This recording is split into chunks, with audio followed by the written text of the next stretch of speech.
بسم الله الرحمن الرحيم الحمد لله رب العالمين والصلاة والسلام على أشرف الأنبياء والمرسلين نبينا محمد صلى الله تعالى عليه وعلى آله وصحبه وسلم تسليما كثيرا ما بعد. Mes chers frères et sœurs, salam alaikum wa rahmatullahi wa barakatuhu. C'est toujours un plaisir de vous retrouver à travers le lien de la mosquée de Bonneuil.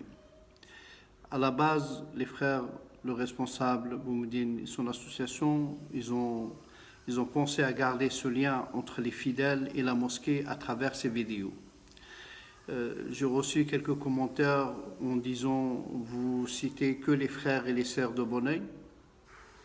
Certes, ces vidéos, ils sont dans la mosquée de Bonneuil et concernent certainement les frères.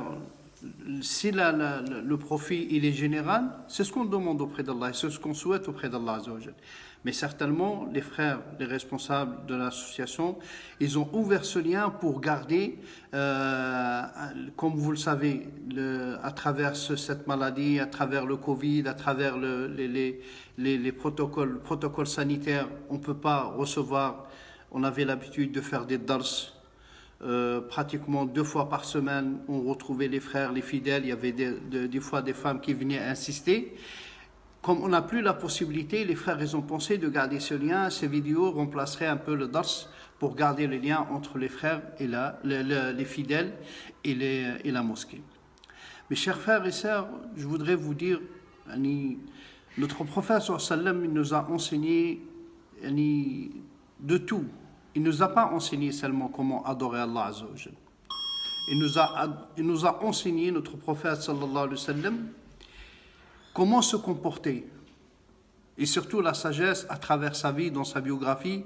Nous l'avons fait longtemps, la biographie de notre prophète sallallahu alayhi wa sallam. Vous l'avez entendu, soit dans le dars, soit dans les vidéos, quand il n'y avait pas possibilité de venir à la mosquée. Il nous a enseigné, notre prophète sallallahu alayhi wa sallam, se comporter convenablement, sagement. Combien de fois ils l'ont insulté, les mécréants, combien de fois ils l'ont traité, combien de fois ils ont essayé. Allah, il nous mentionne une histoire où on l'a accusé dans sa famille.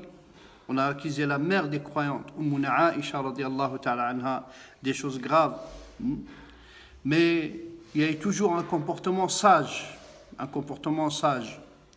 Cela n'enfonce en aucun cas n'enfonce ta croyance.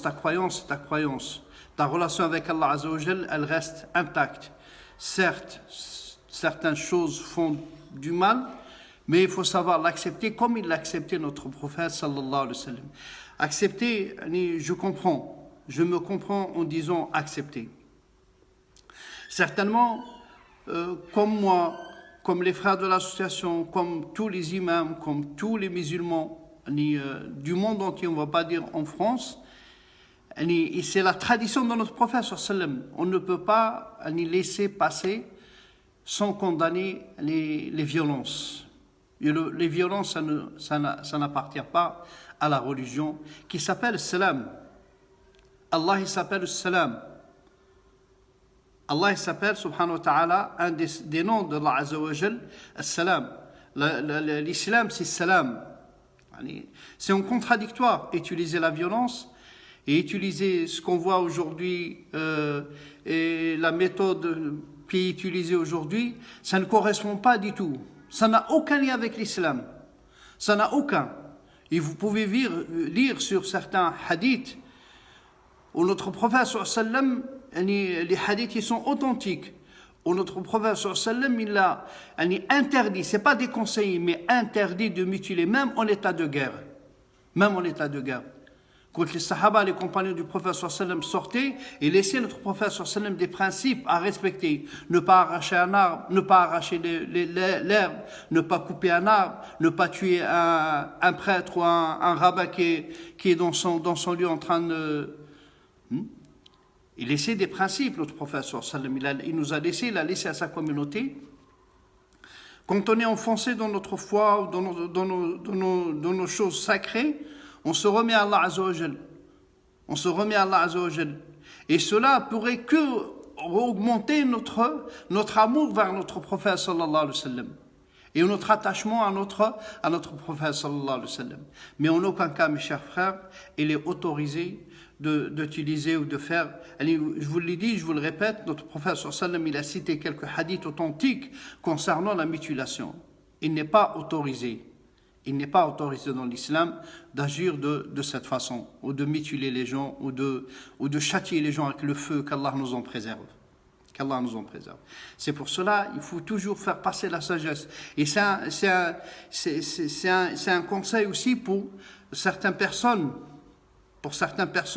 d'agir avec la sagesse. Ne pas se laisser aller avec ce qu'on ressent, le ressenti, et augmenter les choses et inciter les gens à faire du tort encore plus, qu'Allah nous en préserve. Non, notre prophète sallallahu alayhi wa sallam, il s'est toujours comporté sagement vis-à-vis de ces événements, sagement. Il n'y a pas lieu d'augmenter ou de rajouter ou de faire enflammer les gens. Non, ce n'est pas la sagesse qui nous a enseigné notre prophète sallallahu alayhi wa sallam.